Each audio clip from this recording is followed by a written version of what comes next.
Okay, so we are here now at Imami Tejumaya building, and we are having a discussion on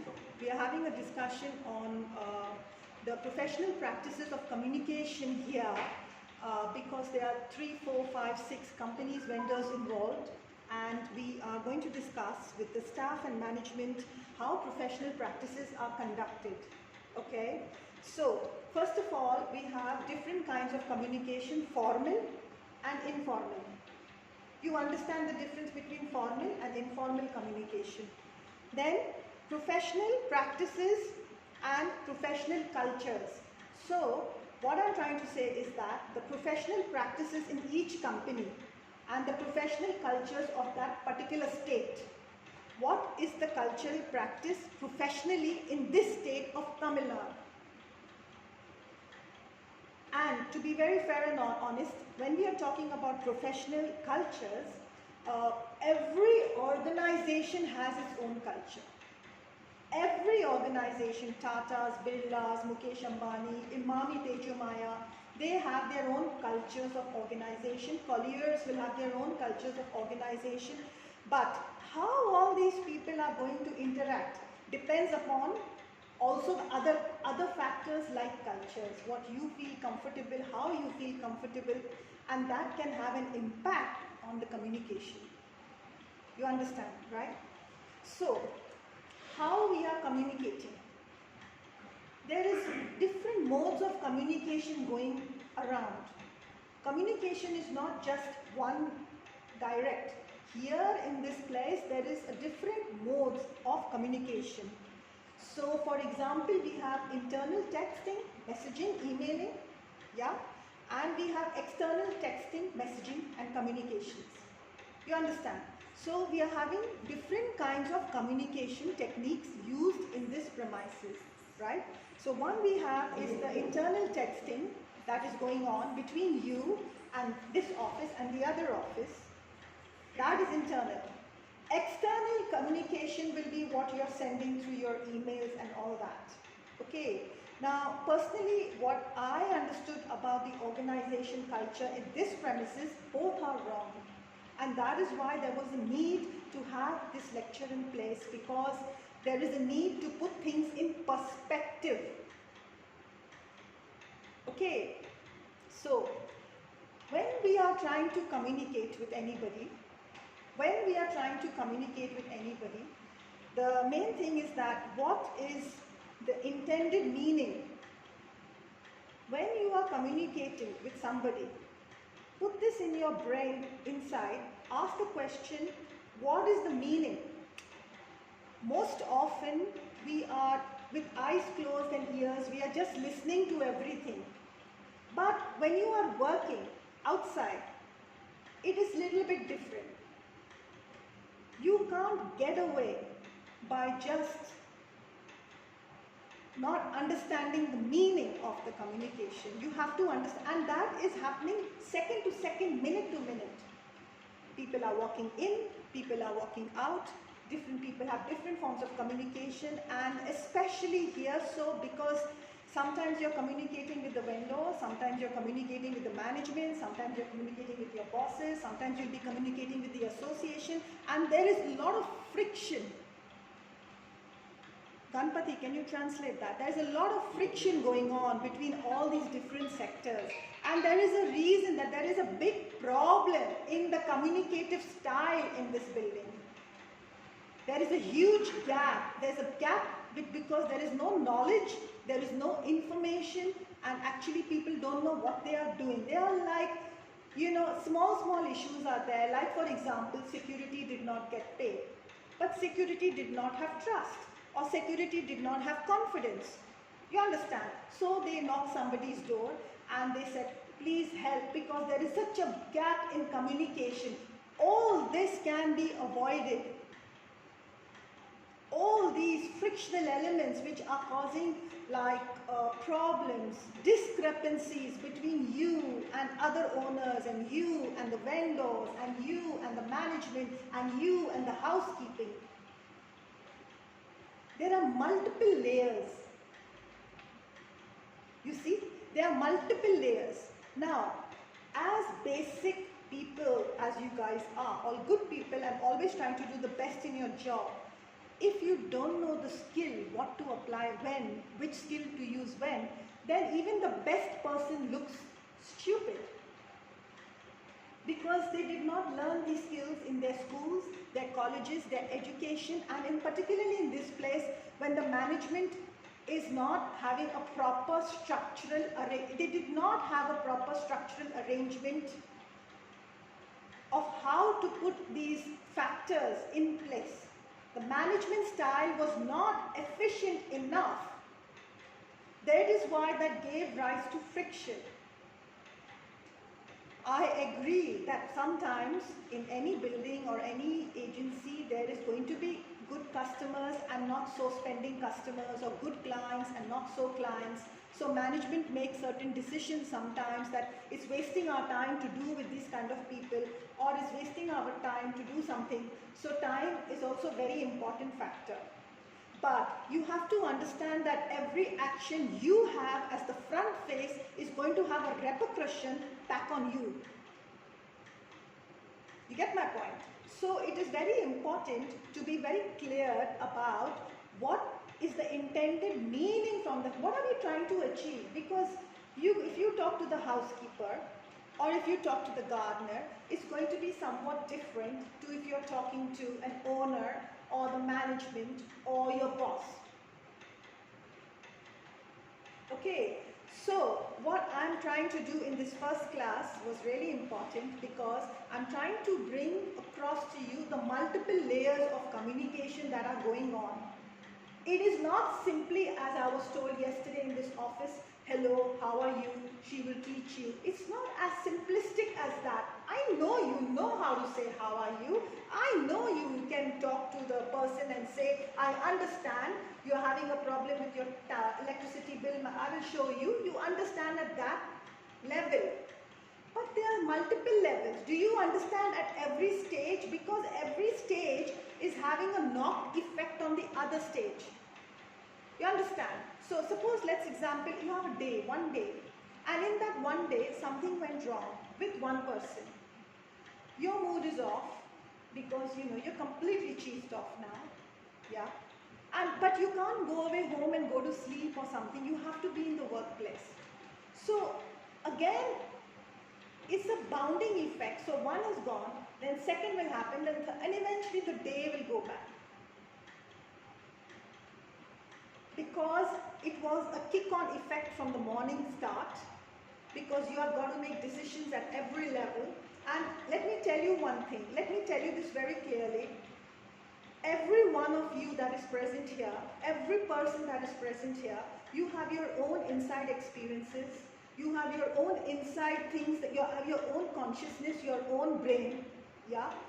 I can't get into this man's brain or this woman's brain or your brain or other gentleman's brain inside, because everything is taking place at a physical level. But we have something going on also what we can't see, right? So it is really very important to understand how we are taking the information inside. And I want to cover that in today's class as well. So when we are talking about the intended meaning for clarification, I want to talk about professional communication, institutional communication, what are the disciplinary cultures at this place, what is professional discipline as well. Professionally also we have to be disciplined. You can't make fun with me because it's so silly. There has to be a professional discipline. By simply keeping quiet and just agreeing with someone is not professional discipline, because in your brain you would have already formed certain aspects and that is already going to spoil your day. So that is not the right technique. Okay. So let us assume that something is going on and there are two offices, and say your office and this office have a meeting, and I know that happens virtually every day. I think you have a meeting at 11:30 or so. So what are you doing at that meeting? Suppose there is an issue that is kicked off, you come here, okay? And after so many deliberate attempts, that issue has not gone, again you come here knocking the door, right? Example I'm giving you of this setup. So what we are doing is, I'm going to use some big words, but he can explain to you. We are doing remortization, we are doing reformation, we are doing reconceptualization, we are doing reframing. When you come from that office to this office, when you're sitting there with the person here, and don't forget there are different languages. Somebody can't speak English, somebody can't speak Hindi, somebody can't speak Tamil, so you speak in your own cultural setup, language, professional, whatever. So what is happening here? Remortization. That same topic is now being cross-sectioned. Okay, so you are doing reformation of that same topic, aren't you? You are doing recontextualization, aren't you? You are moving things in context. Let me tell you about the owner who had 14 visits, for example. Okay, I'm reframing. So at that particular instance, what happened? This was what was going on. The office decided to go into the issue with the management. There was remortization. There was an understanding of what the issues are and how and what to do. Then there was a reformation, what was said before and what had to be changed because it was not said or not understood. Then we had to recontextualize, okay, whether this person had the flat like this when she purchased or when she didn't purchase. So you post-mortem the situation completely. Okay, and then we reframe. And we say, madam or sir, we can do this, but we can't do that. So that is your ultimately reframing. Okay, and not to forget that everything at the end of the day revolves around money as well. Money is an issue as well. So, I think everybody is trying to do their best. So basically, when we are doing this kind of discussion between the two offices I'm talking about now, the two offices, right? Then there is a hybridity. Hybridity means different modes of communication. There are different hybridity. So 1 minute we are talking of the reconceptualization, 1 minute we are talking about the meaning, 1 minute we are talking about what we saw, and it could also be you may never understood what the issue was. It's possible because of language difficulties, and then you are reframing and giving the information backward and forward. And I think at this stage, I think that is why the other two gentlemen should have been here, because that also is very convoluted arrangement. It's not very good. It's not very good. Get my point? So, we have professional communication, but if it's constrained, do you understand the meaning of constrained? You understand? Okay, so what we need to focus on is perspective, focus, and final action. Okay, you have any questions? Yeah. Okay, Ganesh, can you just explain to them in a small little nutshell? I'll just write few points on the board by then, so you can just explain in your words to them in Tamil would be good. So, இதுவரைக்கும் சொன்னது என்ன அப்படின்னா madam சொன்னது first வந்து professional practices and institutional practices. இது ரெண்டு என்ன அப்படின்னா இன்ஸ்டிடியூஷனல் அப்படின்னா வந்து கிராமரோட கற்றுக் கொடுக்குறது. ஓகேயா, கிராமரோட காலேஜில் சொல்லி கொடுக்குற மாதிரி இருந்தது, அது வந்து இங்கே வேலைக்கு ஆகாது. ஸோ ப்ரொஃபஷனல் ப்ராக்டிசஸ்னால் எப்படி கம்யூனிகேட் பண்ணுறது, என்ன மெயில் இருக்குது.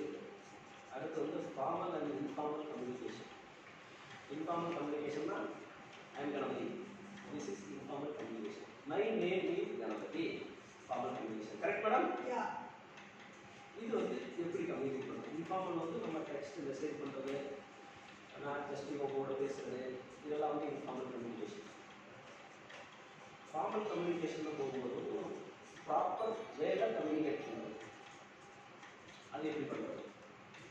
அடுத்து வந்து என்ன சொன்னாங்க, ப்ரொஃபஷனல் கல்ச்சர் எப்படி ஆர்கனைசேஷன், அது வந்து நான் சொன்னது புரிஞ்சிருக்கும். அடுத்து என்ன சொன்னாங்க, டிஃப்ரெண்ட் மோட்ஸ் ஆஃப் கம்யூனிகேஷன். இல்லை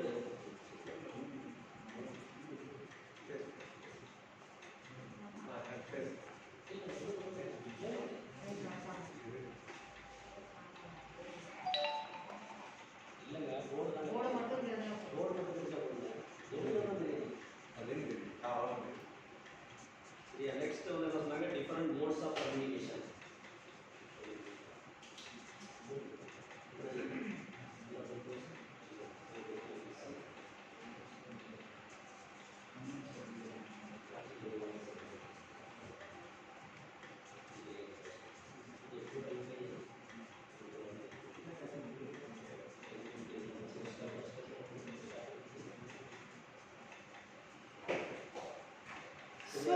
modes of communication. You understand? Internal texting. Yeah. Complete this. Internal texting and professional emailing, the external communication. In the internal texting, informal, formal communication பண்றது professional emailing. எப்போ communicate பண்ணணும்? Right. மண்டைக்குள்ள இருக்கிறத அவங்க மண்டைக்கு transfer பண்ணணும்னா communicate பண்ணணும். Okay, can we just carry on, please? Okay, so now I'm just going to go to using communication and meaning of language. Here I think there is a lot of problems in using the language and the meaning. Okay, and I think even the best of English speakers who can write very well, this area is a really big area. Okay, it's a really minefield to go into it. But to come at a very basic level, just to put things right, you have to keep in your mind the communication, using the language for communication, which is English, yeah, through your emails, messages, documentation, registration, and all that and so forth, and the meaning behind what you're trying to tell us. You see, there are 1 million words in the English language, okay? So, how you got to think about it is a skill. Every time a customer comes in, a vendor comes in or something, you are establishing a new relationship. Okay, you are establishing a new relationship because there is a new problem. A customer can come to your office for so many different reasons.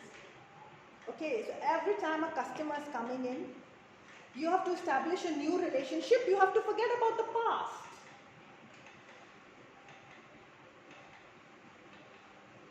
You don't want to get ill over the things, you don't want to keep brewing over what has happened in the past. Okay, so the thing is, every customer when they come in, you are trying to establish a new relationship because the problem is new. Okay, so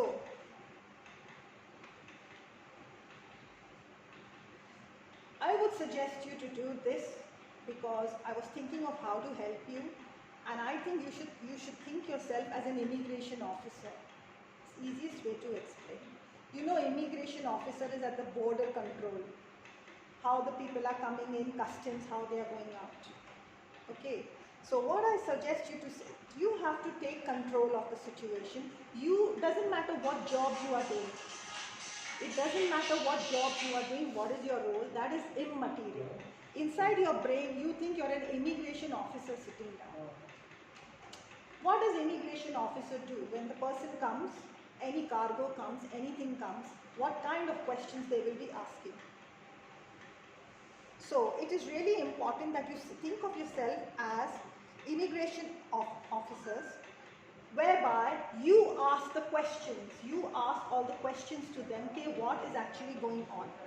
No emotions, no personal touch, no family, no ego, no bloody talking about Pongal and Sapar and this and that, because we are not interested, we don't have the time. We just want to keep a professional communication. Okay, don't become too friendly, because you have to find out what the facts are, what the actual facts are. It is important to get the facts from the customer. You understand? So you have to conduct an in-depth interview. Now I know through my experience that I don't think you conduct in-depth interview, and I also don't think you conduct an in-depth interview. But those who are in charge have to conduct an in-depth interview. Okay? And I think people who are actually sitting there, I know, I have seen you people, and it's quite a small office, and everybody's in the same room, so there's an interview going on, and then the other staff is listening and hearing as well, and it's really very annoying for the person who's talking, because there is no privacy, and also they're not understanding what we are saying, because the interviewer is not asking the right questions. He's looking at what I'm wearing or thinking of what I'm doing, and what is the issue, and he's more interested in other factors than focusing on actually what the facts are. You need to be an immigration officer sitting down there and trying to get the facts of the matter from your client. Okay, so as soon as I leave this office today, you think that you are actually an immigration officer. Don't think that you are working in the role that you are doing. Because you need inside your brain to make that difference. You cannot make that difference just by thinking, I am so and so, he is so and immigration officer when you're interviewing the customers, because you have to ask them the questions and get the facts, like immigration border control do. No need to get too comfortable with other things. Otherwise, what happens?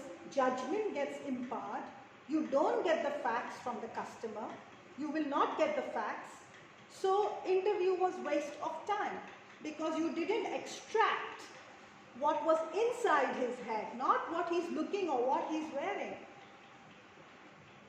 Now, this kind of a skill, what I'm talking to, comes with, as you go up and up and up, these skills will come. But it's really hard for people who haven't developed these soft skills of training in management styles. They don't know, they don't have any training.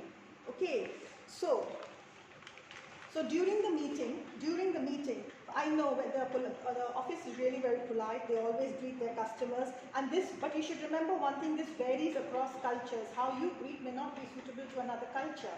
There are cultural differences. Okay, there are cultural differences, and there are cultural differences also when we conduct meetings. So you have to have a neutral style. You can't put on the customer only one style. It has to be a neutral style. You have to respect both sides of the coin to make a communication happen. If you want to bow down and communicate, if you want to fold your hand and communicate, if you want to shake your hand and communicate, if you want to give a hug and communicate, whatever. Okay. So, if for example a person comes into your office and they can't understand English or Tamil and you have an interpreter there, for example, not necessary, but sometimes you may need for bigger, especially when those vendors, and suppose there's a big problem with the windows or something, you need interpreters because they don't understand what anybody's saying. So at that time, what you're supposed to do is look at the family member, let the interpreter do his interview, look at the family member, look into his eyes, you do your role. You get my point? Because what you want to do is, and you have also one thing I want you to start doing after you leave, is make some gestures. You have to start using your movements. Like I'm doing right now. I'm trying to explain to you what I'm saying. So as you can see, I'm not just... It's really important you communicate with the right language, especially the role that you are doing. It's very important. Because you see, people have all kinds of difficulties. Some are visually impaired, some might be hearing issues, some might be having some mental deficiency, some might be disabled. We don't know anything. So I find that also the fact that we are giving gestures makes the other person feel comfortable that there is nothing in our hands. Other person also starts to feel a little bit comfortable in that mode. If I just stand like this, that means I'm just trying to put something down your throat. And you may not like it.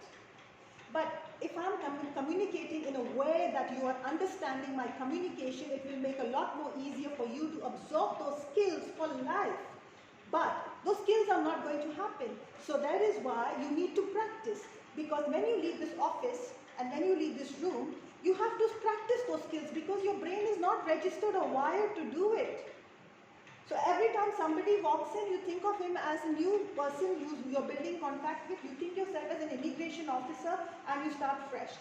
Doesn't matter how much you know them. Doesn't matter what it is. You are doing a job here. You do it to the best of your knowledge. You do it to the best of your ability. You do it to the best of your way. Ask them the questions and extract the facts. No drama, no nothing. What is the fact? Okay. So, you have to work through a set of prepared questions. You should have a set of prepared questions. You should have a prepared, say you've not got it. That is why this is utter chaos. You have to prepare a set of questions for the customer or the client or the audience. And that is very important. And you have to make notes at any meeting.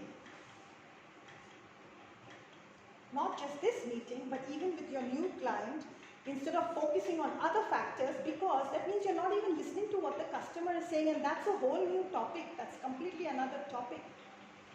Okay, because our brains are not tuned and we don't have the skills. And that is the basic problem.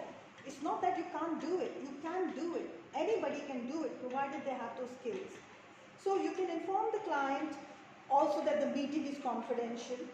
You can say that what we speak is confidential, and this has to stop because a lady made certain videos, yeah, and the watchman of this building circulated it to other people, and I think that was bang out of order.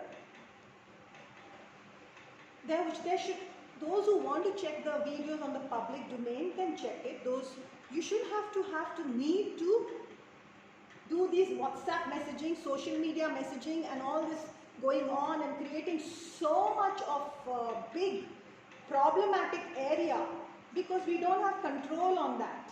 Nobody has control on the social media side, so there is creating a lot of confusion, and we have to try and work out in such a way that everyone respects everybody, from the person who's right down to the person who's right up, and in a very neutral, composed, calm fashion, conduct an interview and focus on that.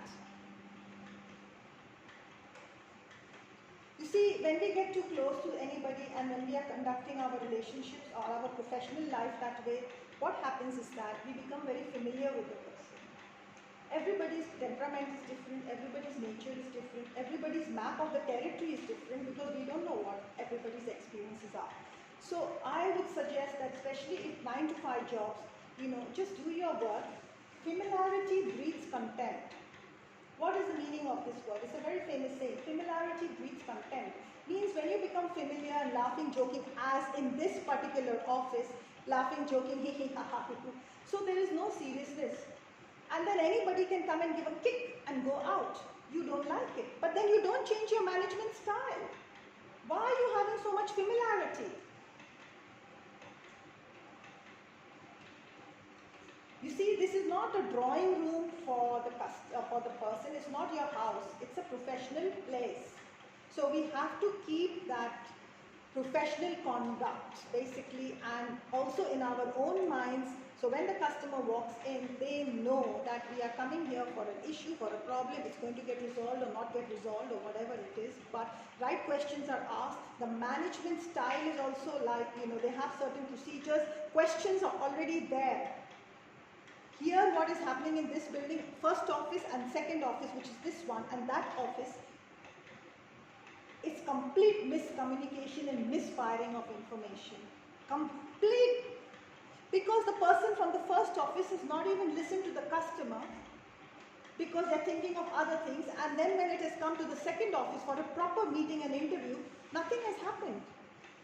Okay, so I would say to you that what you can do is don't bring feelings into your work, how you feel. Oh God, so much happened, and then they say, the feelings, we feel so bad, Why do you feel so bad?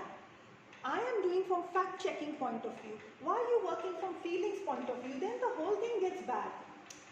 If every customer gives you a bad feeling, how you will work here? But it's a brain thing inside, how we behave, what is our attitude. From inside it needs to change.